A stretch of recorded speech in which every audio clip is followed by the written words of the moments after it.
Програма Христо Ботев.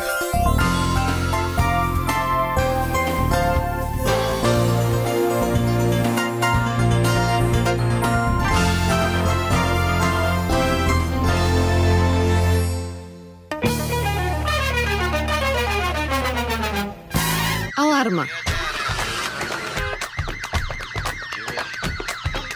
Бъди в час и половина.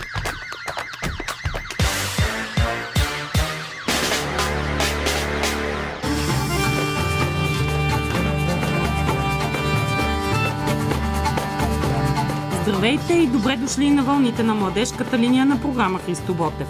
Днес, на най-важния ден за мен, какъвто естествено е всеки мой рожден ден, съм поканила една изключителна жена, която разнася славата на българската музика по света. Ще ви срещна с Влада Томова, която може би познавате от съвместните изпълнения с Balkan Beatbox, но тя е нещо много повече от това. Тя е създател на женския хор в Ню Йорк, който изпълнява български песни и е един изключително успешен музикант в Ню Йорк. В момента е в България и се съгласи да бъде мой гост тази вечер. Така че ще ви срещна с Влада Томова. Останете с нас, за да слушате нейната прекрасна музика. А по-късно в предаването Цветан Цветанов ще ви разходи и с европейските фестивали. Бъдете с нас до 23 часа. Аз съм Ася Чанева, а това е Аларма.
Както вече ви казах, на гости ни е една българка, която 19 години живее в Ню Йорк. Тя е българка по баща, но с руски произход по майчина линия. Тя казва за себе си, в първия си албум го е написала на корицата, казва така: родена съм в малка страна, езикът ти се говори от по-малко хора, отколкото е населението на града, в който живее по-настоящем. Независимо от това, песните на българките се чуват из всички краища на планетата ни, пътуват дори отвъд на борда на Voyager. Дълбоко привързана към старинните села на родината ми, имам необходимостта да видя и света. Един ден, преди около 10 години, намирайки се по-далеч от дома, отколкото когато и да било, на устните ми се появи песен. Песен, която не предполагах, че знам. Пътят обратно към корените ми и навътре към самата мен започна и все още съм на път. Всеки ден носи вълнуващия дар на изненада, близост и откритие. Така пише на корицата на първия албум на Влада Томова «Балкански приказки». Той е толкова успешен този албум, че след като излязъл 2009 година се е наложил да бъде преиздаван и 2011 излиза още веднъж. В България можете да го намерите в Дюкян Меломан. Също така можете да намерите там и втория албум на Влада, който се казва Лазарската роза, но за него ще си поговорим малко по-късно. Сега казвам добър вечер и добре дошла на Влада. Много ми е приятно точно в днешната вечер, в днешния ден, да видя една такава усмихната българка, която толкова далеч от родината си. Казвам родината си нарочно с един такъв акцент, защото след малко ще уточним България дали ти е родина, която до такава степен не е забравила корените си, което е очудващо за хората, които живеят тук. Нали? Ние българите си мислим, че сме по-българи от българите в чужбина, но понякога не е така. Така, добре дошла. Радвам се, че си на гости на Аларма. Много се радвам точно на рождения ти ден да сме заедно. Честит рожден ден. Благодаря ти. Още голяма да пораснеш, щастлива и с много приключения в живота. Да кажем за родината, понеже споменах родина. Ти всъщност не си родена в България. Ти си родена в Крим. Да, родена съм в Крим. Едно прекрасно място, което с голяма болка наблюдавам в момента. Което сега, всъщност аз не знам отделна държава ли е, какво става с това място. Идея си няма. То всъщност е едно от тези места, които се оказват ключови на предела и разделни за много, и съответно с интерес на много сили световни. Мисля, че руско-турската война, която е била и освободителна за България, всъщност май се е провела до някъде заради Крим. И заради това да има изход великата сила на север към южните морета. Ти как го помниш, Крим? До каква възраст живя там? Не съм живяла там, само съм се родила. Баба ми живееше там дълго време. Помня го като едно абсолютно вълшебно място с кристално чиста морска вода, с едни великолепни скали, направо ще се разплача. Красиво място. Добре, от кога не си ходила там? От детството си мисля, че на 15 години бях, когато сме ходили за последен път. И всъщност много се надявахме с мама да пътуваме заедно до там и да заведе сина си, който сега е на 4. Но заради събитията най-вероятно няма да се случи скоро. Дано нещата се променят. Да, защото е прекрасно място. Да, поне да стане спокойно, това е най-важното. Точно каква държава ще се води, стига да няма там някакви военни конфликти и да може човек спокойно да отиде да види. Ти роднини имаш ли там? Всъщност нямам никакви роднини. Чувствам самото място много близко, защото то е така едно много силно, много красиво място. Човек. Всъщност рода на майка ти е оттам? Рода на майка ми всъщност е от Москва. Баба ми и дядо ми се преселват там по работа. Защото това е едно място, където има много отглежда се лавандула, роза, такива етерични масла специални. Баба ми всъщност е била агроном с тази специалност. Дядо ми е бил лесничей и там има страшно много красиви гори с много особена консистенция. И всъщност те са се преместили заради този си интерес. И майка ми е израснала там, скитайки по моретата и горите. И може би така и моята любов към природата се дължи на нея в една голяма степен. Къде се срещат руската ти майка и българския ти баща? Там ли, в Крим, в Русия или в България? Не, срещат се в Харков, където и двамата учат за инженери. И всъщност и двамата се занимават много усилено с музика и това ги запознава. Тоест ти си израснала с музиката и музиката не е нещо, което си открила на зряла възраст, чак в емигрантските си години. Не. Както прозвуча от това, което аз прочетох. Всъщност и двамата ми родители са по душа напълно музиканти. Считам и баща ми, който никога не е бил професионален музикант, за всъщност дори по-музиканти от майка ми. Тя пее, изпълнява руски романси, класически репертуар И така от нея, може би, наистина съм наследила любовта към пеенето и към песента и към прочувстваната така пресъздаване на текста. Баща ми беше пианист и аранжор и всъщност те са били заедно в студентски състав, който е изпълнявал, псирал е на студентските забави всяка събота и неделя за стотици хора в техния факултет. Тук е факултет. място да те попитам, ти самата към руската песен и към руската музика имаш ли интерес? Записвала ли си до сега, правила ли си такива песни, руски романси? Да, всъщност една от песните на балкански приказки, защото всъщност за мен нашата музика, не само славянската, но и южноевропейската, тя е толкова дълбоко свързана една с друга, че аз както не чувствам политически граници, така не чувствам и много граници в музиката. Всъщност, дори и между жанрове много често. Интересно ми е да смесвам всички тези неща. Така че на балкански приказки има песни, разбира се, много български, но има песни от Турция, от Гърция, от дори една кюрдска песен, и една руска, която всъщност е циганска песен, която си спомням от операта, която написа вторият съпруг на майка ми, известният пианист и композитор Евгений Комаров. Той написа преди смъртта си една опера по живия труп на Толстой. Това е произведение не много известно негово, което един известен български либретист преведе на български и създаде либретото всъщност и го поръча операта на Евгений Комаров и всъщност в нея има много цигански сцени и една от тях е с тази песен Невечерния.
След като се върнахме към руските корени на Влада Томова и чухме една руска песен в нейно изпълнение, руска циганска песен, сега ще си говорим пак за българските песни, защото повечето от песните, които са в първия и албум, Балкански приказки, са точно български. Казахме, че има и една кюрдска, но виждам, че си работила с Милчо Левиев. Песента, която след малко ще чуем, се казва Женски танц и е негова композиция. Да, всъщност чуя един мой колега в колежа Бъркли, за джазовия колеж, където учих в Бостън, и той е от Венецуела, но се влюби в тази песен и каза, всъщност много хора са се влюбили в тази песен, и каза, много искам да я запиша, и аз казвам, добре, обаче трябва да се обадим на автора.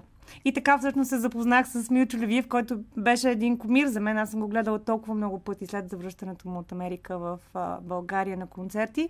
Вие се срещнахте там вече? Срещнахме се след записа всъщност, но му се обадих, не си спомням как намерих координатите му, обадих му се, той с голяма радушност, с много така чудесна подкрепа за изпълнението ми, за скат звуците, които издавам, също песента е без думи. Се отнесе към идеята, даде веднага разрешението си. Записахме първо в Бъркли за един албум на студенти, който всяка година се издава, най-доброто от Бъркли, което беше голяма радост за мен и чест. И след което пък моите колеги от групата ми и продуцента ми на албума настояха да се включи в албума също, и аз, разбира се, с голяма радост приех. И така, Милчо беше прекрасен, срещнахме се, прекарахме един дълъг, великолепен ден в къщата му в Лос-Анджелис. Той ми пускаше записи с тогава още неиздадения му албум с Вики Алмазидо, с други хора. Прекрасно беше, си говорихме, печем и наденички и какво ли още не пихме ракия. Наденички и ракия в Лос-Анджелис, в Лос-Анджелис в един мрачен февруарски или януарски ден беше. Много беше хубаво. Други български музиканти, с които си работила? Да, обожавам да работя с Теодоси Спасов. Даже чакам да се чуваме тези дни тук с него, да видим кой кога ще се намериме по Балканите и по света и у нас. Кани го на турне, всъщност 2011 година в Щатите, което премина със страхотен успех. Българската, американската, много смесена публика имахме и много отзиви в пресата, беше великолепно. И тогава поканихме, работихме и с мъжа ми, участва в групата, който свири на индийска цитра специално. И българската публика беше приятно зашеметена от тази смесица. Това е един от любимите ми български изпълнители също. И от Дъси Брофикмула, която срещнах преди 2 дена на улицата отново. Също мой кумир, стар, и която всъщност тя е ученичка на втория ми баща Евгений Комаров. Се видяхме и с нея никога не съм работила, но се надявам много, че може би до година бихме могли, още не съм изподелила тази идея. Ти имаш интереси към джаза? Да, определено. Това беше всъщност причината, поради която заминах в Щатите. Всъщност, нека да се върнем към тази да причина. Уча джаз. Ти спомена Бъркли. Това ли беше първоначалното място, където отида? Да, изцяло заминах като студентка, с огромно желание да науча повече за джаза от родното му място, защото все пак в България джаза е нещо, което е далечно и доста екзотично. И същевременно, бидейки в Щатите, разбрах, че там пък хората имат желание да научат нещо далечно и екзотично, като български фолклор. Така че интересът е взаимен. На мен изведнъж ми се събудиха корените в Бъркли, една невероятно международна среда. Аз го наричам като музикално ООН, защото няма място на света, което да не е представено там като студент или преподавател.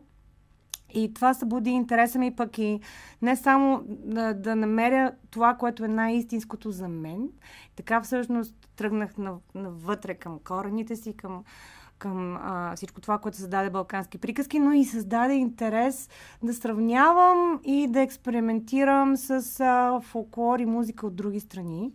Поради тази причина има песни от други балкански страни в албума, защото чувствам Балканите много, много, много сродни. Всъщност ти, когато живееш далече от родината си, като ако срещнеш един грък или пък македонец или пък сърбин, ти направо си го чувстваш все едно от твоето село.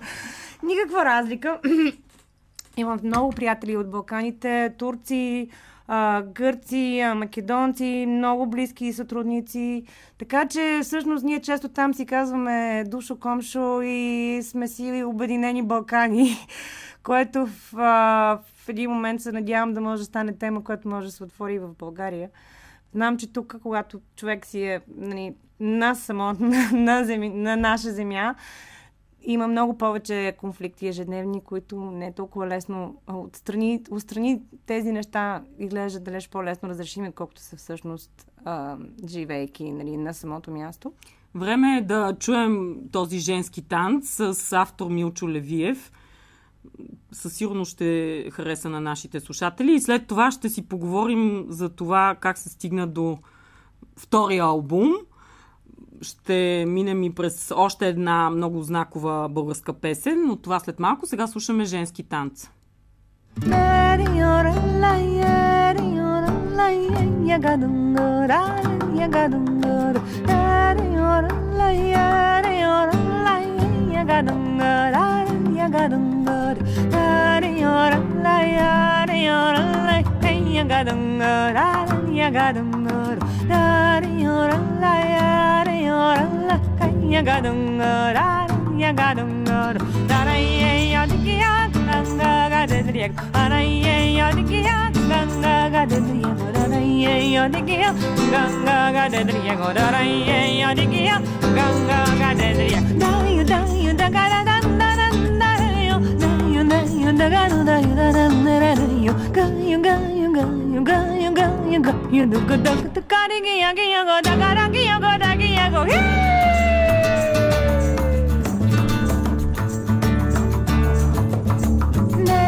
Това беше прекрасният женски танц на Милчо Левиев. Едно изпълнение на Влада Томова в първия албум "Балкански приказки". И понеже споменахме за една много типична българска песен, която ти си записала в албума си, това е песента "Калиманко". Нейната история как я записа? Тази песен, мисля, че съм я изпълнявала в толкова различни варианти, че вече не мога да си спомня как и откъде. Научила съм я най-вече, може би, от записите на Мистерията на българските гласове и Янка Рупкина, с която се запознах, имах честта и удоволствието да се запозная лично, да работим заедно. Тя даже ми е била на гости в къщи, оставала е за няколко дена у дома в Ню Йорк, даже ми е препосаждала доматите в градината, жива и здрава да е. Ти си гледаш домати в Ню Йорк? Да. И босилеки и малини. Най-малкото. Не знам дали има някой друг в Ню Йорк, който да си гледа домати босилек. Има. Сигурно също българин. Не.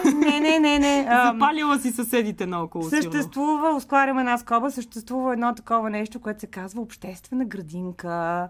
И в нея има малки парцелчета. Това са обикновено градски парцели, които не са застроени и по някаква причина са станали собственост на града. За Ню Йорк говоря. Не само и в Бостън, има и в други градове съществуват. Предполагам извън... В Щатите. Манхатън и извън тези... Не, и в Манхатън съществува. Така ли? Да. Аз мисля, че някъде в покрайнините. Не. Изцели и даже в абсолютно най-натоварената част. И сега не знам дали някой наистина иска да яде домати отглед да ни чака на пъпа на Ню Йорк в трафика, но е страхотно удоволствие и наистина да си изкъсаш нещо, което е напълно озряло и да му се насладиш. Няма нищо общо с копещата. Естествено. С копещото. След тази така доматена пауза да си поговорим за Калиманко. Да, защо ти е толкова скъпа тази песен? Не знам защо. Първо, обработката, изпълнението на Янка Рупкина е абсолютно феноменално. Обработката на Красимир Кюкчийски е също космическа. Хора, как го е изпял и направил, просто е неповторимо. Виждала съм колеги, които не говорят дума български, които просто си ми казали, искам да ти пусна една песен и ми пускат Калиманко Денко Марина Мистерията с Янка Рупкина и плачат. Мистерията на българските гласове, както и Стоичков тогава след това първенство, бяха двете неща, които хората... С които американците свързваха България. Да, и не само американците. И по-късно, може би, Теодоси Спасов стана популярен. Да, Теодоси Спасов също го знаят, но в по-съвсем музикантските среди. Стоичков и Мистерията на българските гласове са две неща, които почти всеки знае в Америка, или поне когато аз пристигнах. Това за Стоичков говоря. Да, Мистерията на българските гласове си е вечно известна. Да. Малко след световното, да. И всъщност бях много впечатлена, че толкова много хора от всякакви националности са толкова затрогнати от тази песен. Разбира се, и на мен ми влияеше много. И по нея сме правили театрални постановки с куклен театър, насенките, всякакви най-различни аранжименти във всякакви групи. И какво има сега тази песен? Има клип. Да, и така. И една моя много мила и талантлива приятелка Петя Максимова, с която също се познаваме от Ню Йорк, се вдъхнови също да направи видеоклип. Тя е продуцент на видеоклипа и току-що направихме премиера по Българската национална телевизия в Денят започва с култура. Преди няколко седмици, 2 седмици, беше наистина чест и удоволствие за двете ни. Сега с Петя работиме по нов проект Аз почнах да пиша авторски песни отскоро. И сме... На български? Някои са на български. Тоест ти пишеш и текстовете ли? Да. Някои са на български, някои са на английски. Тази, която мислим да продуцираме, е дует. Беше замислена с английски и български текст. В момента е записана с български и арабски текст. С английски и арабски текст. Може би в крайна сметка ще има и испанско участие. Не знаем още. За испанската връзка ще си поговорим след малко. Сега да послушаме малко Калиманко и след това ще минем към наистина испанската ти връзка. Да.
Аларма.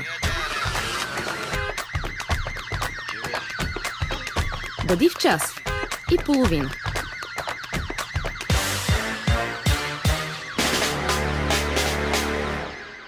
Говорим си с певицата Влада Томова, която е създател на хора нюйоркски български женски хор Ясни гласове. На английски това звучи Ясна Voices, New York's Bulgarian Women's Choir. И също така има още един проект, което е Bulgarian Voices Trio, пък в момента се занимава и с много други проекти. Има няколко песни, които много успешно се въртят в интернет, заедно с израелците Balkan Beatbox. Едната песен се казва "Ме боли", доколкото си спомням. Била си на сцени като тези на фестивала в Торонто, музикалния фестивал, световния музикален фестивал в Чикаго, в Монреал, международния джаз фестивал, в Карнеги Хол и къде ли още не. Има суперлативи за теб в американските медии. Като World Music Central казва, че ти си една от най-вълнуващите гласове на музикалната сцена на Ню Йорк. И си феноменален вокалист. Така че имаш своите успехи зад океана. Да, в България обаче малко те познаваме, въпреки че, както споменах, твоите албуми могат да се намерят в България. Пак да кажем, можете да ги намерите в Дюкян Меломан и първия албум на Влада, който се казва "Балкански приказки". Чухме вече 4 композиции от него, и втория, който сега ще се опитаме да разкажем малко за него. Той се казва "Лазарската роза". Да. И всъщност е записан с групата Church of Betty Globestra, която е американска формация. Да. И така, всъщност албумът е с сефарадски песни. Веднага питам, има ли някой в тази група, с която си записвала, Church of Betty Globestra, който да е сефарадски еврей? Да, оказа се, че мъжа ми е такъв. Той го е научил по пълна случайност на около 45 годишна възраст. Изведнъж разбира, че е еврей на 45 години. Ами да, в Америка хората са с много смесени корени и много често не знаят кой всъщност откъде е наистина, ако наистина не положат усилия. Освен ако не са ирландци. Тогава знаят със сигурност. Да, тогава знаят с абсолютна сигурност. И всъщност баба му и дядо му са така скъсали малко връзка с семейството си, което е доста голямо. Много стотици хора, които живеят в юго-западната част на щатите. И той, попитвайки баща си, разбира, че за родното място на дядо си, до което той в момента всъщност даже не е и селце, ами са просто няколко къщи, в които живеят може би 10 човека. До което най-неочаквано ние при последното си пътуване до Ню Мексико, това е в щата Ню Мексико, значи до това малко селище, нека да го кажем, тази малка махала, която се казва Гринвил, мисля, че Ню Мексико, изведнъж на магистралата видяхме предишното селище да се казва София. Ню Мексико. И всъщност което беше пълна изненада, попитахме отговорничката на историческия музей в по-голямото градче, където всъщност живее 98 годишната му пралеля, с която той се запознава най-първо, чрез която намира стотиците си братовчеди. Се оказва, че там е имало заселници от София. Ние сме ходили в момента там не живее абсолютно никой. Запуснато но за това грачето така се казва. Се казва София, да, София, Ню Мексико. Но тези заселници са били сефарадски евреи. Не, те мисля, че не са били евреи, защото имената са им Белчев, Димитров. Типично български фамилии. Типично български фамилии, да. Затова мисля, че е някакво пълно съвпадение, но на нас просто ни беше толкова странно. Но да се върнем отново към него. Неговата фамилия е Раел, което е всъщност съкръщение от Израел. И по време на инквизицията испанската кралица явно е била близка с рода им, ги изпрати, има разрешила да се изселят в новите земи, заедно с Кортес, с първите испански заселници. Те са пристигнали прадедите на мъжа ми Крисраел. И са се заселили там и до сега съществува този род. Всъщност те са се похристиянчили. Дълго векове не са знаели, че са от... Че идват от еврейски происход. Да. И след инквизицията това коляно еврейско, сафарадското, се разселва из цялото Средиземноморие, включително и на Балканите, и повечето от българските евреи са всъщност от този произход и затова музиката я усеща много, много, много близка. И усещаш българска, обаче всъщност всичките 10 композиции в този албум Лазарската роза, все пак не казахме защо Лазарска е розата, са на сефардски език, така ли? Да, който се казва ладино, който е много близък до испанския, който всъщност аз по стечение на обстоятелствата също владея. И затова мога да го възпроизвеждам текста, да го представя автентично. Той, който разбира испански, би разбрал почти всичко в текстовете. Една от песните само е на хибру, на иврит. На еврейския. Да. И така, защо е лазарска розата? Розата е лазарска, защото първият букет рози, който Крис ми подари. Тук си държа едно нещо. Късмечето ми от кафето днес на него пише любов. Обаче, понеже шумиш с него, не ти давам да си го пипам. На Свети, на Денят на влюбените, Крис ми подари букет червени рози. И аз никога не го бях правила преди, но след като така беше на увяхване букета, оставих една-две си запазих, които бяха така по-здрави и съм ги забравила на един слънчев прозорец в къщи. И така, с вода или без вода? С вода. И след едно известно време забелязах, че една от тях почва да пуска листа. И аз казвам, колко интересно. Нови листа. Розата е възкръснала.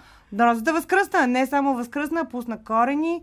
И след това цъфна. Розата, която е на обложката на албума, е всъщност първата роза, която цъфна от тази възкръснала роза.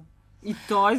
ти си имала роза, която си отдавна смятала за мъртва. Да, тя е от букет с роза, да.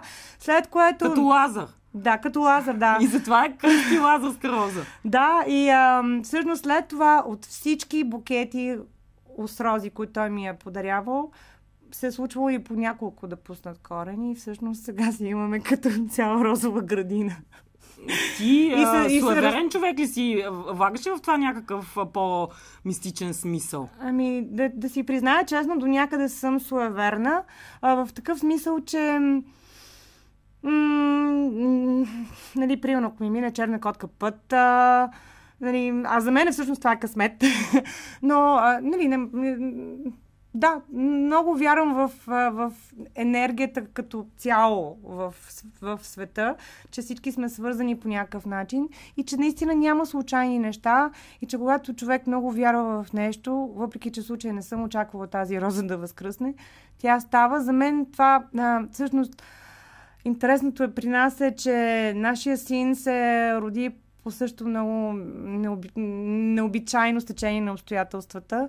И някак си това просто за мен е знак, приемам го като знак, че любовта ви е жива и непрекъснато се възражда. Да. И че няма начин да увехне. Да, много добре го каза, благодаря ти. Коя песен ще чуем сега от този албум, който се казва The Lazarus Rose, Лазарската роза? Може да чуем Ventanas Altas Tienes tú, което е първата песен, с която всъщност изпяхме заедно с Крис.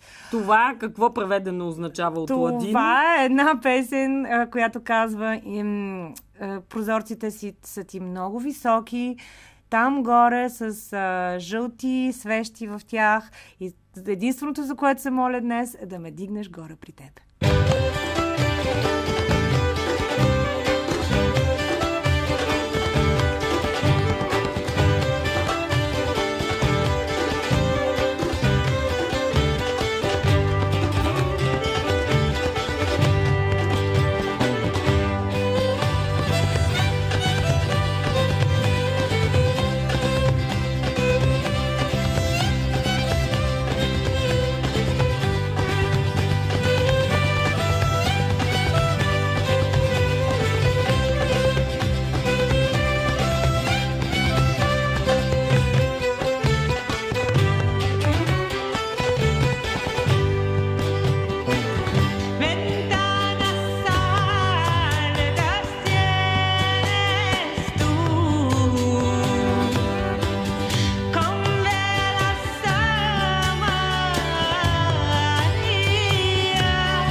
Прекрасно се чувствам в компанията на Вада Томова. Съм убедена, че и вие, уважаеми слушатели, много харесвате музиката, която тя прави. И сега тя реши да направи една изненада и за мен, и за вас, като изпее нещо акапелно. Ние ще трябва скоро да се разделяме с нея, но преди да ни изпее това акапелно нещо, няма как да не я попитам дали смята да прави нещо на българска земя, да се покаже пред българската публика, за да хората да знаят повече за нея и да я видят и на живо един ден. Няма да е явно тази година, няма да е скоро, но имаш такива планове, нали? И освен ако не излезе нещо изненадващо, което винаги е възможно. Наскоро се сприятелих с Милена Караджова и замисляме всякакви изненади. Може да ни търсите в Борисовата градина, скрити в някой подлез, да експериментираме с акустиката. Да, и с колеги, да. И с колеги, всъщност минали октомври за първи път след 14 години направихме концерт в Студио 5 с български колеги и... Тоест имаш изяви на българска сцена. Да, имах наскоро. Да. И всъщност от тази изява тогава поканих един мой колега от Ливан, Майк Маси, да направим концерта като мост, културен мост между Ливан и България. И оттам се роди идеята за един фантастичен фестивал, на който ще бъдат продуценти Дюкян Меломан, хора, в които съм влюбена.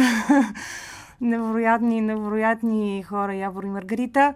И фестивала ще носи в себе си отново култури от различни краища на света, най-вече култури, които се намират по пътя на подправките. Това е един нов мой проект, който представих в Линкълн център в Щатите. Това е културният център Songs of the Spice Road. Да, песните по пътя на подправките.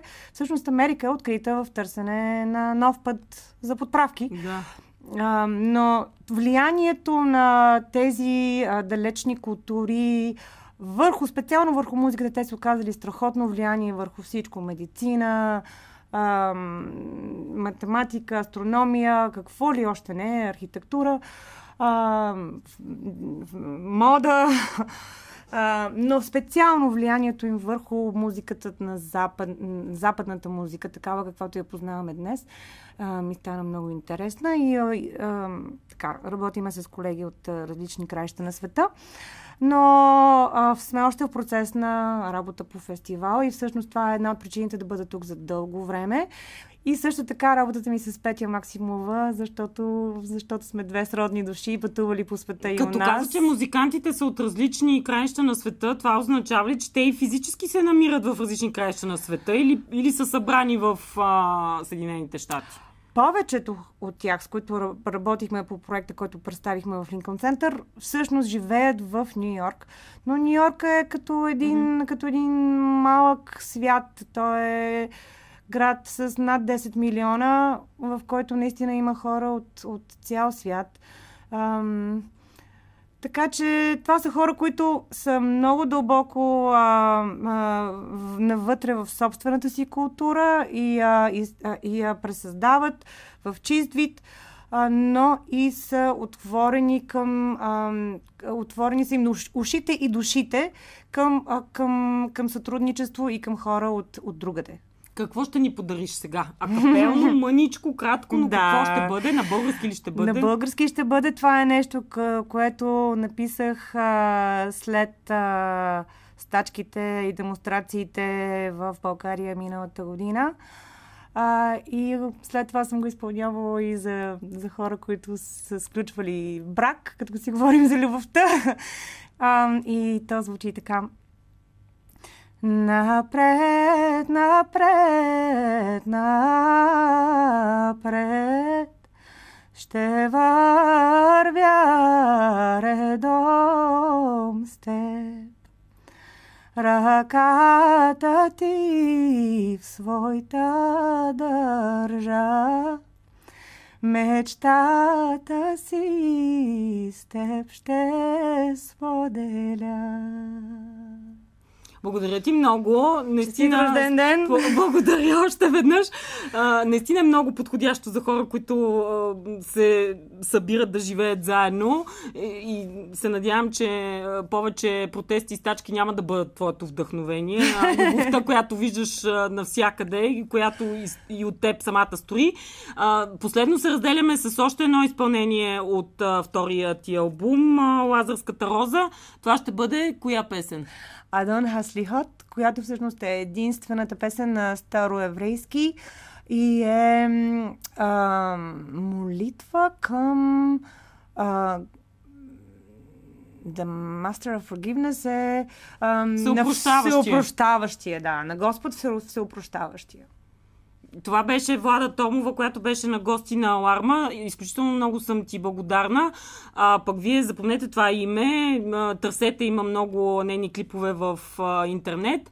Влада Томова ни беше на гости. Сега ще чуем още една песен от нейния албум Лазарската роза, а след това ви оставям в ръцете на Цветан Цветанов, който ще ви разкаже за предстоящите фестивали из Европа.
Аларма.